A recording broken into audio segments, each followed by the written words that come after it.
Bem-vindos de volta. Continuamos então com a aula 4 do curso de Física e Matemática 1. Então a gente vai começar agora a lidar com uma parte muito importante do curso, que são as variáveis complexas. E normalmente essa é uma parte que demanda bastante tempo, né? A gente observa que a maior parte dos professores gastam realmente muito tempo nas variáveis complexas nessa disciplina aí de Física Matemática 1.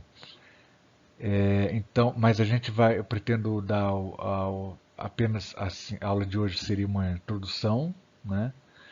Mas já tem bastante material. E depois dessa aula tem talvez mais umas 2 ou 3 aulas, né? Que seriam necessárias para cobrir esse material, e mesmo assim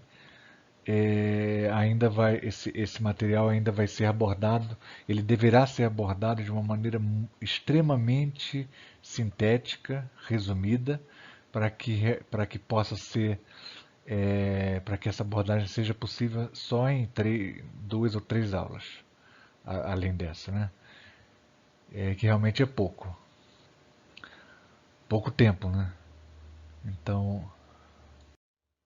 bom, eu não vou perder muito tempo aqui. Eu acho que você já tem uma noção, né, boa, mas de qualquer maneira já creio que seria, caso vocês necessitem, né, de uma revisão, eu acho que essa é a hora, né? Tem que fazer uma pequena revisão sobre as variáveis complexas, né, números complexos.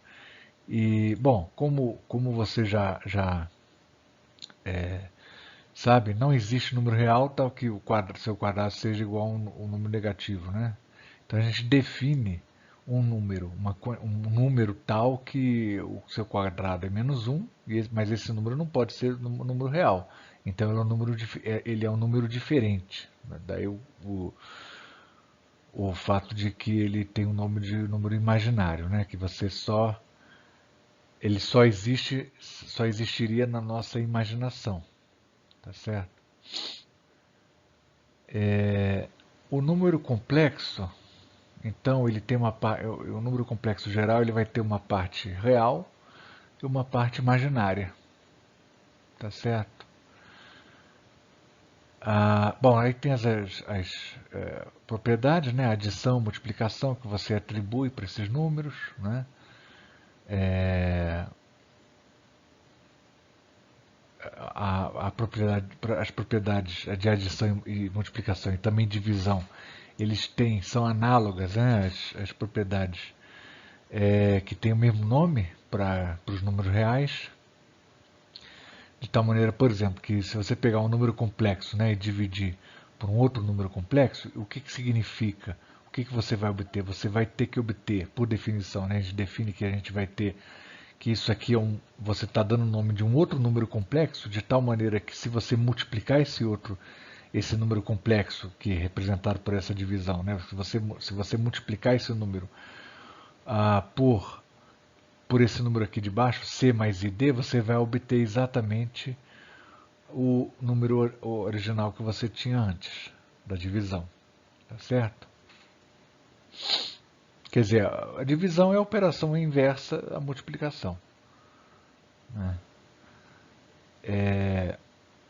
Eu não vou entrar muito em detalhe, né, mas existe uma formalidade para isso, para essa estrutura, né? Mas a abordagem aqui nesse curso é mais operacional, né? Ele tem que servir de suporte, não a um conhecimento matemático rigoroso, mas é bom que seja assim, mas esse não é o objetivo, né? O objetivo principal desse curso é que ele sirva de suporte aos outros cursos que vocês vão ter aí, especialmente teoria eletromagnética e mecânica quântica, tá certo? Então, então já vou deixar aqui um exercício só para vocês terem uma maneira de começar a mexer, né, verificar assim, os conhecimentos básicos. Eu dei aqui 2 números complexos, N1 e N2. Poderia chamar de Z1 e Z2, né? Mas tem aqui dois números complexos. Aí você calcula isso aqui, ó, calcula, coloca nessa forma aqui, na parte, essa é a forma convencional, né? Padrão de você escrever um número complexo. Ele tem uma parte real e uma parte imaginária que está multiplicada por i, que é a raiz de menos 1. Você vai colocar nessa forma aqui padrão todas essas duas quantidades. Esse número aqui elevado ao cubo e esse número aqui elevado a menos 1. O que é esse número elevado a menos 1? Né? A potenciação, isso aqui definido, a gente define como se fosse uma divisão, né? Ele vai entrar dividindo. Você divide 1 por N2. É o inverso do N2. Façam, vocês têm que, na hora dessa, vocês têm que ter condições de fazer esse exercício, tá, gente? Se tiverem dúvida, não tenham vergonha, pode me contactar, manda mensagem, fala para explicar, conta, pode perguntar também para o colega, né? Enfim, não é para ficarem quietos, vocês têm que ter condições de fazer isso aqui. Aqui eu dei a resposta só para vocês conferirem. E a representação gráfica de um número complexo, como na medida em que o número complexo ele tem uma parte real e uma parte imaginária, e que cada uma dessas partes é representada por um número, ele é inteiramente especificado, não é isso? Por um número real, então você pode perfeitamente representar um número complexo num plano, num plano bidimensional, né? Quer dizer, em que você tem duas coordenadas. Uma coordenada pode representar a parte imaginária e a outra coordenada a parte real. Ok? Qualquer ponto do plano vai ter uma parte real e uma parte imaginária, então qualquer ponto do plano representa apenas um número complexo. Ok? Então aqui a representação trigonométrica, que é a representação aqui, ó, quando você toma em consideração que a distância do ponto até a origem do plano complexo, né, e o ângulo que esse segmento de reta faz com o plano, o eixo real, né, com o eixo real, com a coordenada real, da parte real, que que chamei de θ. Isso aqui seria, então você teria aqui esse x e y, seriam o quê? As coordenadas cartesianas desse ponto. E o r e o θ seriam as coordenadas polares, não é isso? Coordenadas polares desse ponto aqui. Então, tanto faz você pode especificar um ponto do plano complexo, ou seja, um número complexo, ele pode ser especificado por duas coordenadas x, y ou r, θ, tanto faz. Aqui você tem a representação, então, que eu chamo de representação de trigonométrica, não é isso? Aqui o θ, ele pode, se ele der uma volta inteira, vai chegar no mesmo ponto, né? Então é claro que você tem aí uma infinidade de valores possíveis do ângulo θ que correspondem a o mesmo ponto, tá certo? Então o θ ele não é único, ele pode ter, mas aí para que ele seja único a gente pode fazer uma convenção. O θ a gente convenciona que ele pode variar de menos π até π, ou de 0 até 2π, tanto faz. Isso é uma coisa arbitrária, mas eu estou adotando aqui essa convenção. Aqui, guarda essa convenção porque ela é muito importante de agora em diante para o futuro, porque a gente eu estou adotando essa convenção porque é adotada no livro do Butkov, que é o livro-texto, o nosso livro-texto. Então eu vou adotar a mesma convenção para então seria uma coisa arbitrária, né? Adotar uma convenção diferente. Então a gente adota a mesma convenção. O θ ele varia de menos π. O que é menos π? Menos π vai daqui, ó, por exemplo, esse ponto aqui, ó. Se a gente imagina que ele gira aqui, ó, ele vai daqui desse ponto até dar uma volta completa e vai até π. Sai de menos π e vai até π.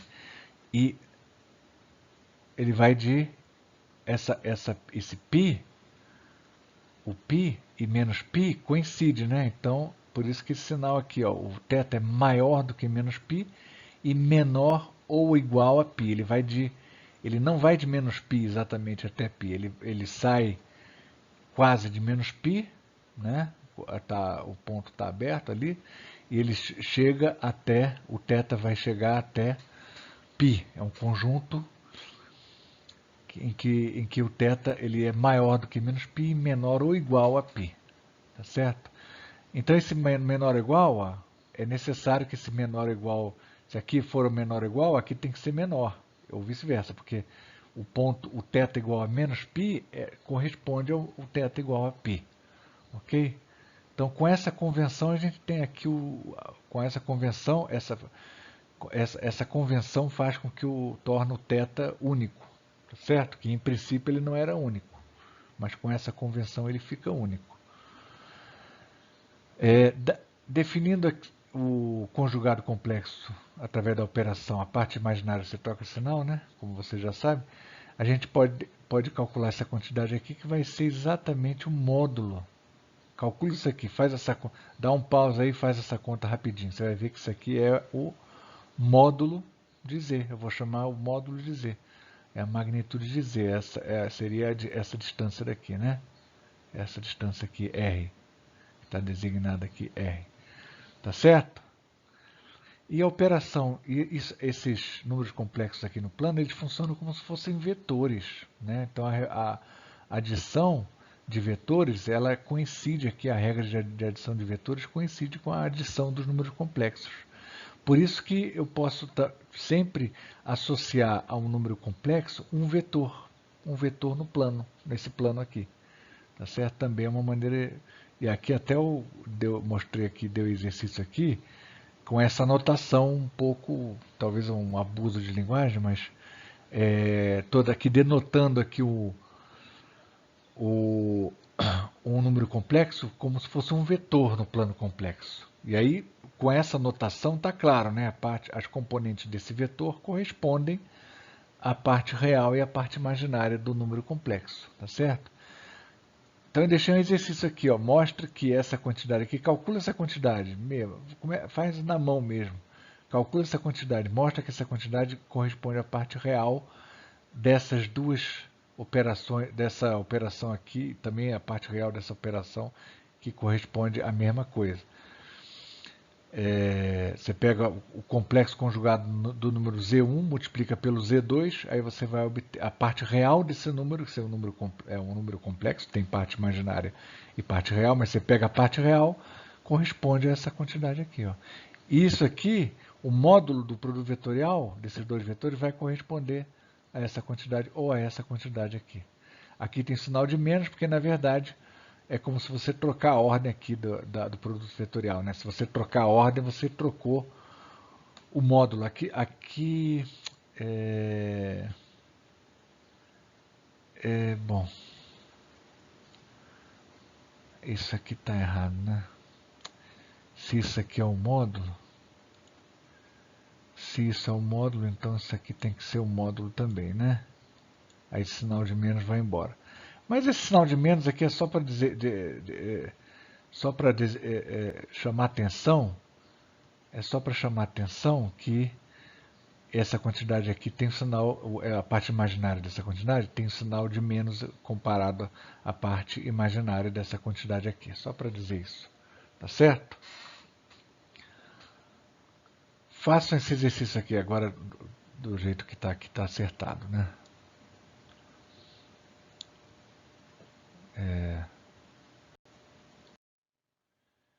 E agora a gente vai falar uma fórmula bastante útil para você calcular, que pode ser calculada para tirar a raiz de um número complexo, tá certo?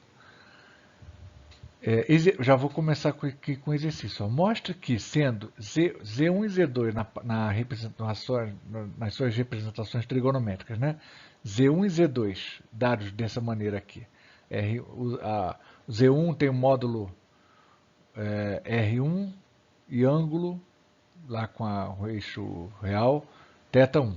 E a mesma coisa com Z2, módulo R2, θ2. Sendo Z1 e Z2 dados por essas expressões, esse produto direto aqui, ó, produto normal, Z1 vezes Z2 vai ser o quê? Vai ser isso aqui. né?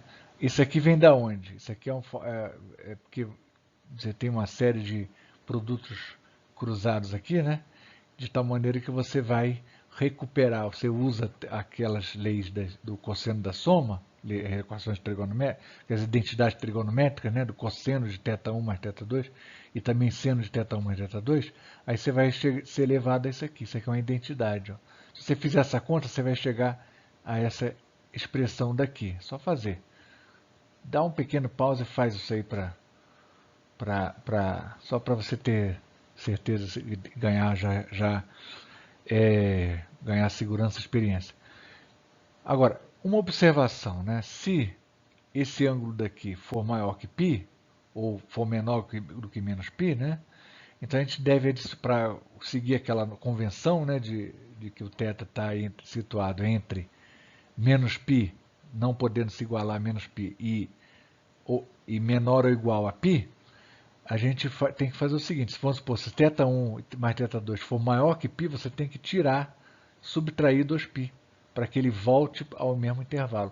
Quando você subtrai ou adiciona 2π, você não muda nada do número, você continua com o mesmo número, tá certo? Então, com esse artifício, você está sempre trabalhando nesse intervalo daqui.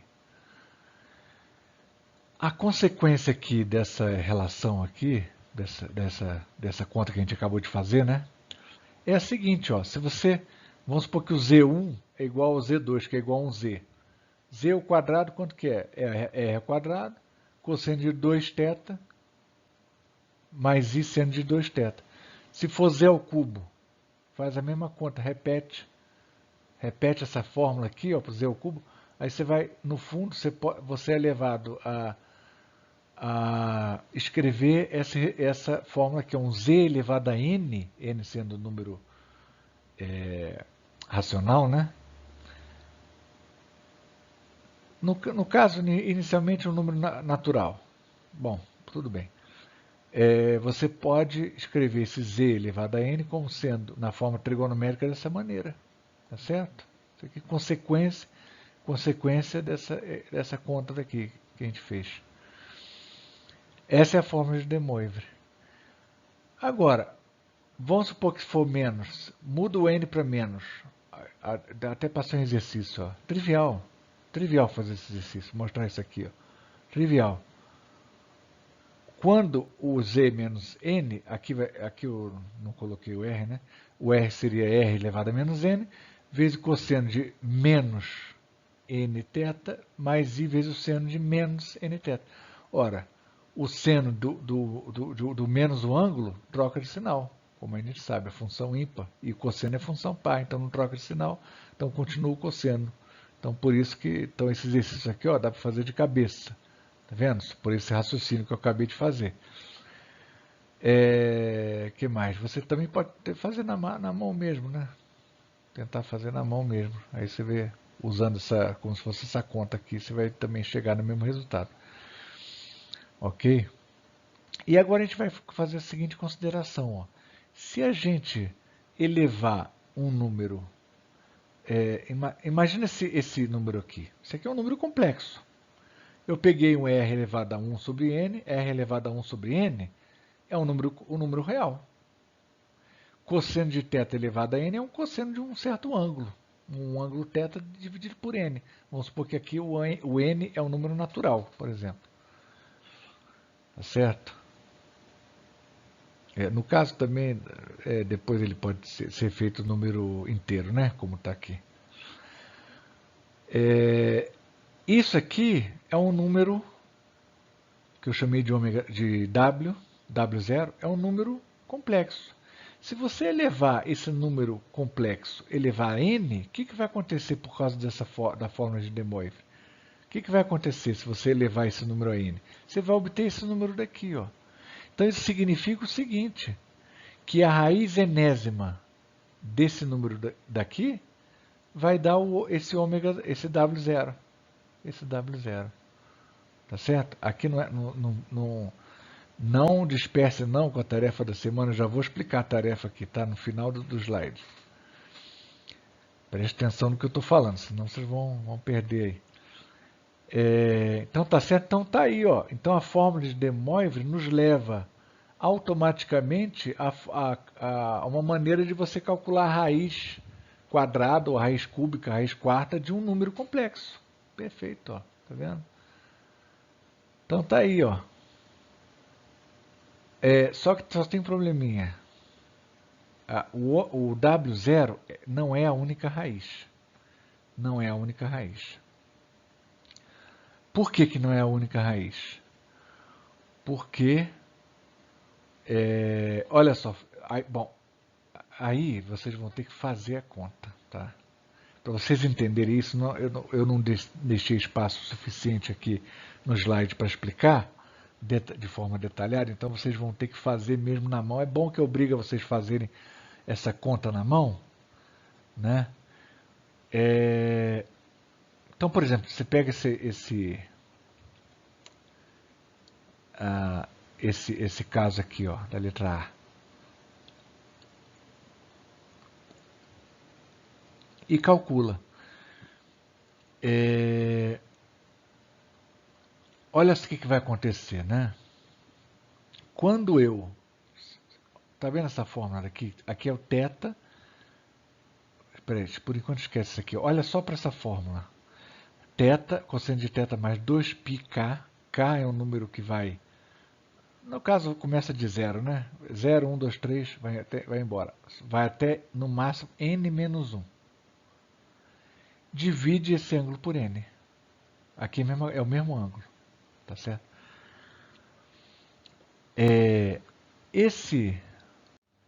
Esse ângulo daqui, olha só o que acontece quando K é igual a n. Quando K é igual a n. Aqui o K não vai igual a n, não chega até n, mas vamos supor que ele fosse igual a n. Aqui você teria um θ sobre n mais um 2π, porque 2πn sobre n, então você teria um θ mais 2π. Um θ sobre n mais 2π. Então não mudou, é o mesmo número. Tá certo? Então você tem aqui, enquanto K for menor do que n, né, você vai ter números complexos diferentes, não é isso? Mas que, quando eu elevo a enésima potência, eu vou produzir, vai dar como resultado, vai dar o mesmo resultado. Então você tem aí várias raízes. O W0 não é a única raiz. Você tem o W1, a W2, a W3, depende de qual é a raiz. Por exemplo, raiz quadrada de I mais 1, do número complexo qualquer, né? No caso aqui, I mais 1. Qual é a raiz quadrada desse número? Tá certo? Raiz quadrada desse número vai ser R elevado, no caso aqui você calcula o R, né? Elevado a 1 sobre 1 meio, raiz quadrada de R, vezes o cosseno de θ. O K ele vai de 0 até 1, porque vai até n menos 1, né? No caso aqui, raiz quadrada, o n, quanto que é? É o 2. Então, o K começa de 0, aqui vai confundir. Aqui você tem sempre o W0, sempre tem o W0, e em seguida tem o W1, no caso porque é a raiz quadrada, e para no W1, só tem duas raízes. Então você vai encontrar duas raízes. Aqui você vai encontrar quantas raízes? 3, e aqui também 3. Aqui estão as respostas, né? Depois vocês fazem a conta. Faz a conta aqui, ó. Faz a conta aqui. Aqui a resposta que bem... A resposta aqui são duas raízes, né? Na letra A eu coloquei aqui uma forma sintética, que pode até levar ao erro, porque está muito sintético aqui, mas eu espero que vocês entendam que isso aqui é a resposta da letra A. Você tem duas raízes, né? Uma delas é 1,1 mais 0,46i e a outra é menos 1,1 menos 0,46i. Tá certo? Você vai produzir se elevar isso ao quadrado, você produz i mais 1, o mesmo número complexo. Tá certo? Porque quando eu elevo ao quadrado, ó, eu vou multiplicar isso aqui, o argumento, por n, não é isso? Aí vai ficar 2πk. Tá certo? Que é o mesmo número. É o mesmo número complexo. Tá certo? Então você tem números complexos diferentes que, quando são elevados à enésima potência, vão produzir o mesmo número complexo. Essa aqui é ponto-chave, tá certo? Por isso que você tem várias múltiplas raízes. E aqui no caso da raiz cúbica de 8, é até um exemplo interessante, né? Que você seria levado a dizer que é o 2. É o 2 e sim, é a raiz real, raiz cúbica, que é um número real, é o 2, de fato. Mas ainda você pode encontrar dois números complexos diferentes, que são esses aqui, ó, esse e esse, de maneira que o cubo, esses números elevados ao cubo, vão produzir exatamente o 8. Então você tem a raiz cúbica de 8 e tem essas três raízes aqui, tá vendo? Então, no que consiste esses exercícios aqui que vocês devem fazer? Se não fizer agora, tem que fazer essa semana de qualquer maneira, né? Consiste em você entender realmente pela sua mão, né? Não ver, apenas assistindo o outro fazer. Por isso que eu nem fiz aqui, eu deixei para vocês fazerem. Vocês têm que tomar essa fórmula daqui, ó, e aplicar para cada um desses casos e ver que realmente você vai encontrar esses resultados. Tá certo? Tenta encontrar esses resultados. Tá certo? Aqui eu expressei a resposta, você poderia expressar também a resposta na forma trigonométrica, mas eu optei por expressar as respostas desse exercício aqui na forma padrão, que tem uma parte real e uma parte imaginária. Tá certo? Então, é um exercício importantíssimo para você adquirir familiaridade com o assunto. Tá certo? Qualquer dúvida me fale. E aqui eu deixei a tarefa para a semana, não é isso? Depois que vocês fizerem isso aqui, treinarem, tiver dúvida me pergunta. E deixei a tarefa aqui para a semana, para entregar. Eu acho que já vou fazer para entregar no domingo, né? Ou, sei lá, talvez na outra semana. O ideal é no domingo, né? Antes de começar a outra semana. Aqui a tarefa é determinar todos os números complexos na forma padrão, parte real e parte imaginária, determinar todos os números complexos z, tais que z elevado à quarta é menos i. Ou seja, achar quais são os números, achar a raiz quarta de menos i. Só isso. Façam isso rapidinho, meia página. Pode resumir, não precisa fazer a conta, abrir a conta toda não.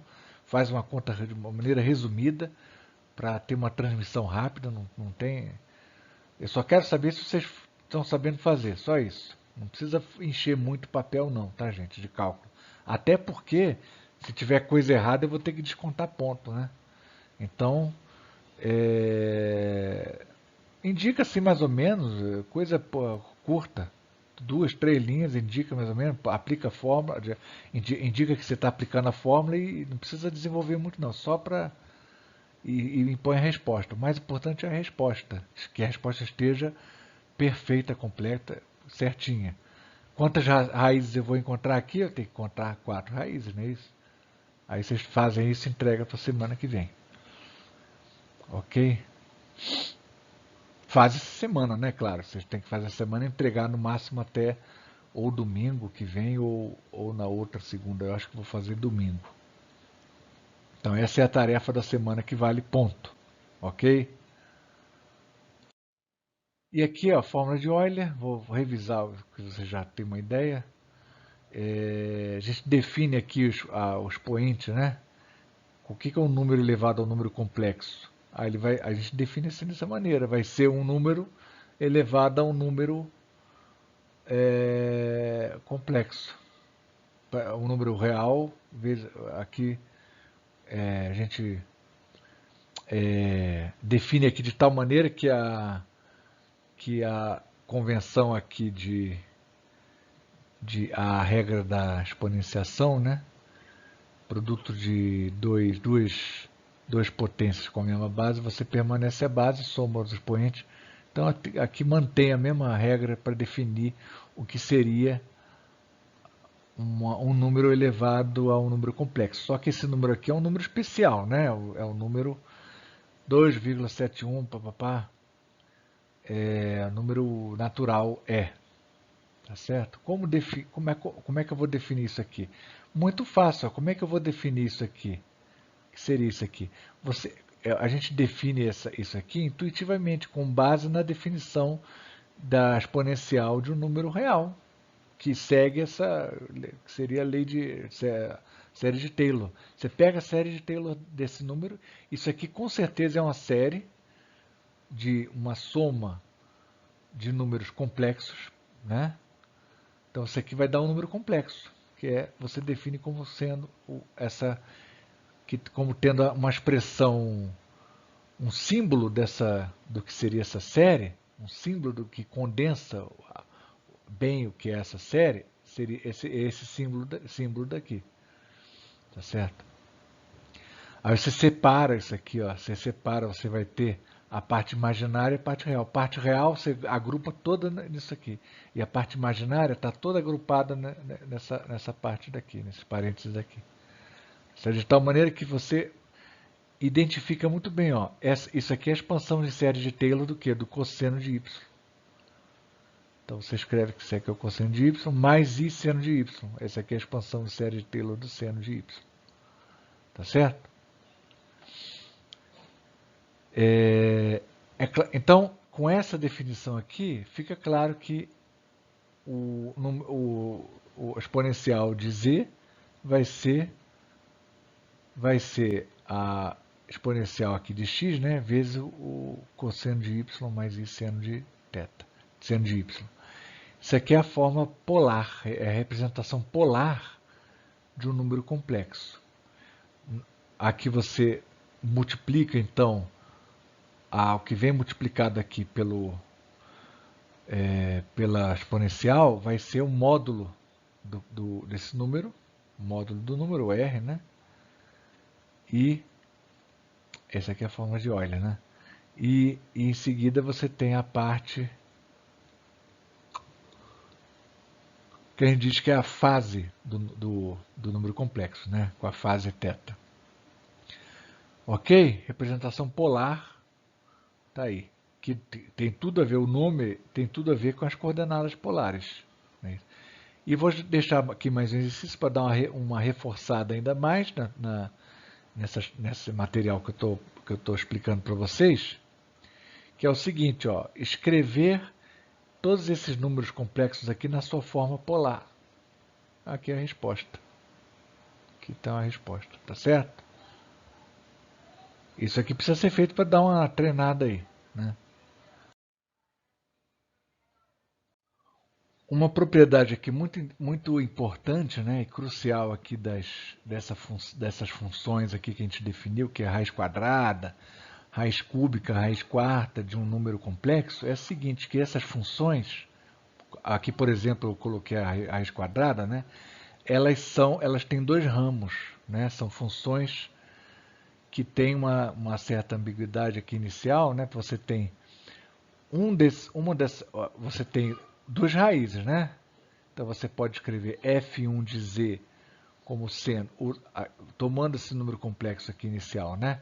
Vamos tirar a raiz de z, usa a fórmula de De Moivre lá, baseado na fórmula de De Moivre, e você tira a raiz de z, vai ser a raiz de e, vai ser um número complexo, também representado na sua forma, na forma polar, em que o seu módulo é raiz de r, né? Vezes o quê? O argumento você divide por 2, ó. E aí faz aquela jogada lá, né? Para obter a outra raiz, né? Você vai multiplicar, você vai somar aqui, adicionar 2π e divide também por 2 ao argumento, como a gente fez como a gente já viu antes. De tal maneira que você tem duas funções diferentes, ó. Aqui é uma função e esse aqui é outra função, ó. Para o mesmo z, você vai ter um número, você escolhe um z, sei lá, r θ, né? Você escolhe um r e θ, dois números reais que você escolher aí, por exemplo. Né? O θ sempre dado em radiano, né? Eu esqueci de falar, mas espero que fique claro que o θ é sempre dado em radiano. Claro que você pode expressar o θ em graus, mas para fazer as contas ele tem que ser em radiano, senão dá pau. Senão dá errado. Então você tem aqui para um R e um θ que você escolher, qualquer, você vai ter o f de um z qualquer que você escolher, um r e um θ, ele assume um determinado número complexo. Mas o f2 você vai ter outro número complexo, para um z diferente. Para o mesmo z, você vai ter um outro número complexo. Então esse número aqui é diferente desse. No entanto, apesar deles serem diferentes, se você elevá-los ao quadrado, você vai obter o mesmo número z. O mesmo número z. Por isso que a gente chama de função plurívoca, né? No caso, se fosse raiz cúbica, você teria 3 raízes, você teria 3 funções diferentes. Tá certo? Então, qual é a função? Quando eu escrevo aqui raiz de z, o que eu quero dizer? Eu quero dizer f1 ou f2? Não é isso? Essa é uma ambiguidade que fica aí. Mas aí a gente usa isso a nosso favor. Por quê? Porque a gente sabe. Primeira coisa, a imagem de f1, o que é a imagem de f1? São os valores de f1, que essa função assume para vários z's diferentes. Eu tenho vários f1 de z diferentes. Né? Então é a imagem de f1. E a imagem de f1 ela está toda no semiplano direito. Está toda aqui, ó, nessa parte direita aqui do plano complexo. Está toda aqui. Faz esse teste. Qualquer ângulo que você vai colocar aqui, ó, sei lá, 190. Ângulo 190 graus. Agora falando em graus, né? Se o ângulo tiver 190 graus, quanto que é θ sobre 2? Vai ser 190 dividido por 2. 190 dividido por 2 dá 95, não é verdade? 95. 95 graus está onde? Está...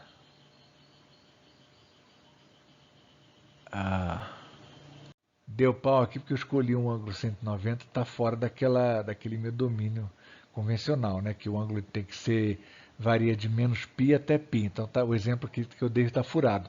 Vamos supor sei lá, um exemplo aqui, θ igual a menos π sobre 2. Tá bom, não, menos π sobre 2 não, vai dar menos π menos 3π sobre 2, perfeito, menos 3π sobre 2, não, também não dá, sei lá, pega um θ, menos π sobre 3, pronto, perfeito, menos π sobre 3 está onde? Está mais ou menos aqui, ó, está mais ou menos aqui, o número complexo está mais ou menos aqui, situado aqui, nesse ponto aqui, tá vendo? Quando θ é menos π sobre 3, menos π sobre 3, menos π sobre 3, π sobre 3 é 60 graus. Imagina um ângulo de menos 60 graus, aqui mais ou menos.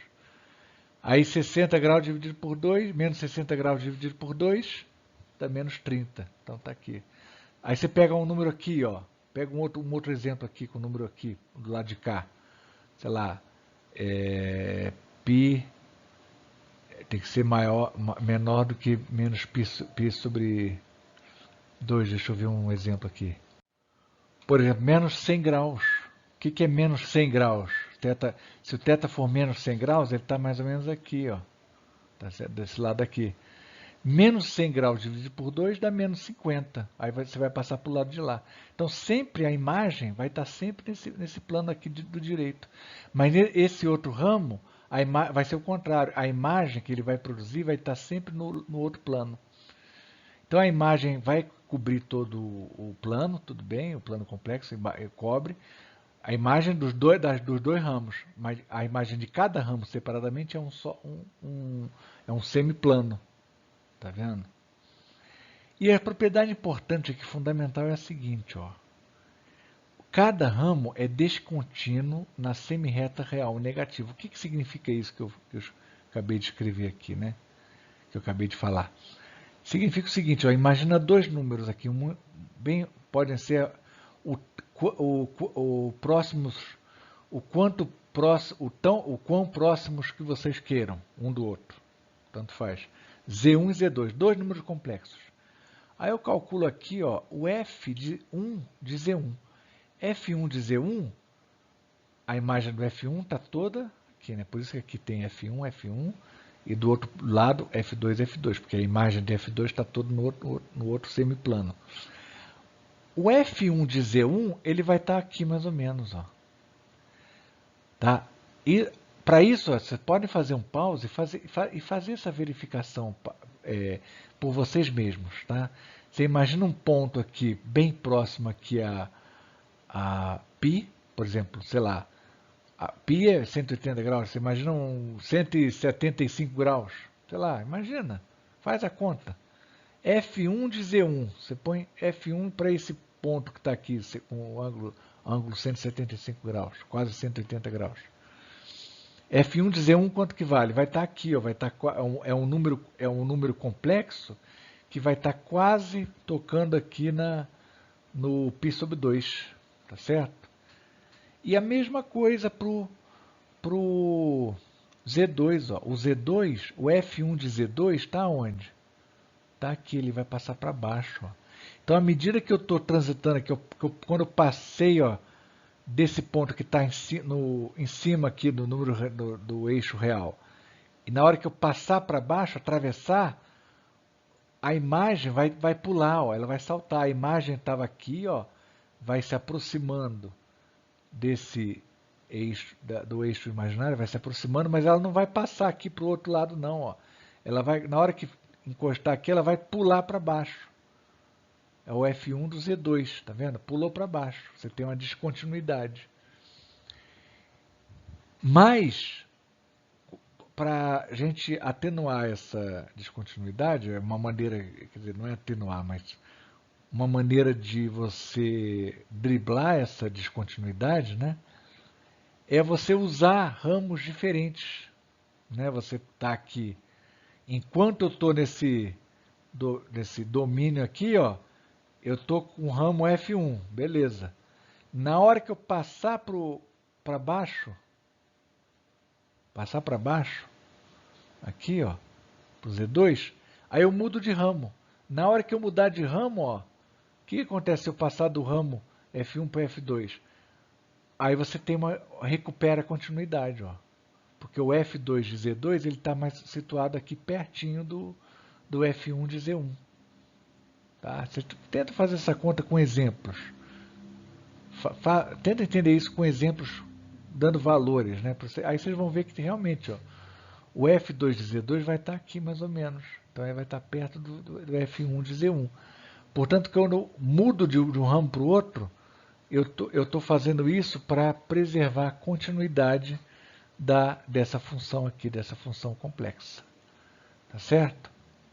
Eu não vou definir continuidade, não vai dar tempo nesse curso, eu acho. Talvez dê para fazer na aula que vem, no início, mas eu acho que não vai dar tempo não. Tá certo? É uma definição parecida com a definição de continuidade das funções reais. Então, e nisso que consiste as superfícies de Riemann, né? São ramos. Eu estou aqui, né, na hora que eu passar aqui de um lado para o outro, eu mudo de ramo ou de folha, né? Folhas de Riemann. Então a continuidade dessa função raiz aqui, que poderia ser raiz cúbica. Só uma curiosidade, né? Se fosse raiz cúbica, aí a peculiaridade que eu teria aqui é a seguinte, né? Eu vou fazer o desenho aqui.